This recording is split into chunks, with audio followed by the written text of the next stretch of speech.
Hi guys, कैसे हैं आप सभी। राधे राधे। उम्मीद है सब ठीक ठाक होंगे, बारिश का मजा ले रहे होंगे। तो ये आपका एक क्वेश्चन है क्लास 8 का यश चांद बुक जो मैथमेटिक्स की है वहाँ से लिया गया है और बहुत ही इम्पोर्टेंट है, एग्जाम में आने वाला भी है और गवर्नमेंट सर्विस में भी इस तरह का एसएससी रेलवे के एग्जाम में ये क्वेश्चन बहुत पूछा जाता है। तो आइए देखते हैं क्या है। In an examination a candidate A scores 30 marks. कोई एक एग्जाम है जिसमें एक कैंडिडेट ए है 30% मार्क्स पाता है एंड फेल्स बाय 40 मार्क्स। जब वो 30% मार्क्स पाता है तो 40 मार्क्स से फेल हो जाता है, मीन्स 40 नंबर से फेल हो गया। पहला बंदा जो था वो क्या करता है, एग्जाम देता है और 30% मार्क्स लाता है, बट 40 मार्क्स से वो क्या हो जाता है, फेल हो जाता है। और अनदर कैंडिडेट हमारे पास है बी, स्कोर्स 40%, वो 40% मार्क्स लाता है and gets 20 marks more, 20 number 20 marks ज्यादा पा जाता है than the minimum passing marks. जो भी पासिंग मार्क्स है उससे 20 मार्क्स क्या करता है, ज्यादा नंबर पा जाता है। क्वेश्चन में कह रहा है find the maximum marks and minimum pass marks. कह रहा है एग्जाम कितने मार्क्स का हुआ था और वहां पर पासिंग मार्क्स कितना था। लेट करते हैं, let maximum marks equals to X. बेटा मैंने ये मान लिया कि मेरा जो एग्जाम हुआ था वो एक्स मार्क्स का हुआ, therefore pass marks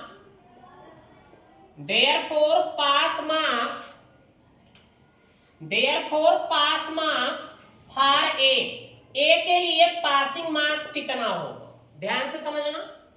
pass marks for a के लिए पासिंग मार्क्स कितना होगा, क्या करा था, ए स्कोर्स 30%, मीन जो भी मैक्सिमम मार्क्स है उसका 30% नंबर लाता है, दैट मीन्स 30/100। ठीक है, एक्स का 30% आया एंड फेल्स बाय 40 मार्क्स। कितने नंबर से फेल हुआ, 40 नंबर, 40 मार्क्स से फेल हो गया। बट मैं निकाल के आ रहा हूं पासिंग मार्क्स फॉर ए, इसको पास कराना है। तो पास कब होगा बेटा, जो 40 मार्क्स से ये फेल हुआ है, अगर इसको 40 मार्क्स मिल जाएंगे तो ये बंदा पास हो जाएगा। समझ में आया, ठीक है। 0 से 0 क्या हो गया, कैंसिल हो गया। x का 3 में मल्टीप्लाई 3x/10 प्लस 40, मीन्स जो कैंडिडेट ए है वो पास हो गया, यानी पासिंग मार्क्स फॉर ए बता दिया मैंने कि आपका आ गया 3x/10 प्लस 40।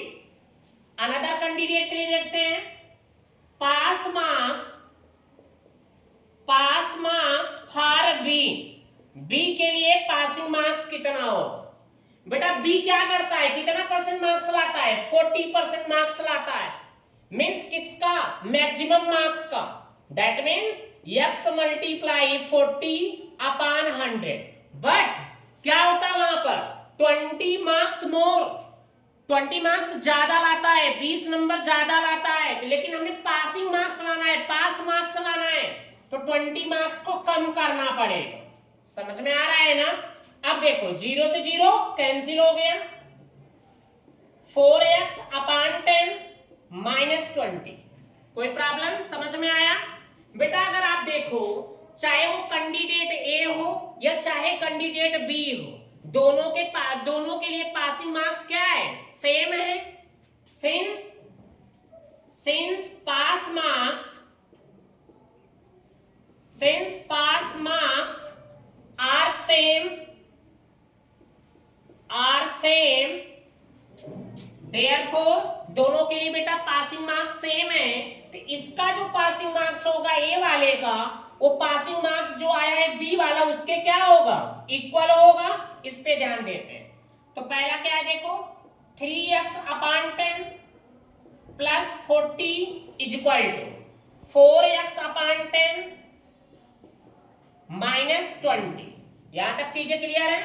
आगे देखो, 3x अपान 10, इधर प्लस में बेटा, इधर आया minus 4x upon 10 equals to minus 20, ये प्लस 40 इक्वल के इधर आएगा माइनस 40 बन जाएगा।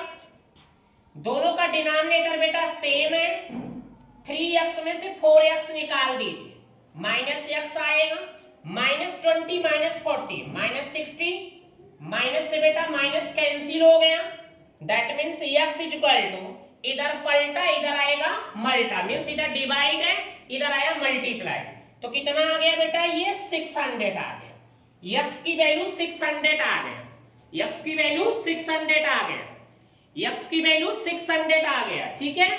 यानी मैक्सिमम मार्क्स, x क्या था, मैक्सिमम मार्क्स, हेंस या सो आप कर दीजिए, so maximum marks, so maximum marks equals to 600। और क्या पूछा था बेटा, minimum pass marks and minimum pass marks equals to, तो मिनिमम पासिंग मार्क्स क्या दिख रहा था, फर्स्ट केस में देखें या सेकंड केस में देखें, 3x अपान 10 प्लस 40, 3x अपान 10 प्लस 40, 3 इंटू x, x की वैल्यू बेटा क्या आया है 600, तो वहां पे x के प्लेस पे 600 रखेंगे, अपान 10 प्लस 40, 0 से 0 कट गया, 63 जा क्या होता है 180 प्लस 40, तो बेटा 180 में 40 ऐड कर दो, कितना आया 220, मीन्स मैक्सिमम मार्क्स आ गया 600 और मिनिमम पासिंग मार्क्स आ गया 220। समझ में आ गया, कोई प्रॉब्लम तो नहीं है। Thank you.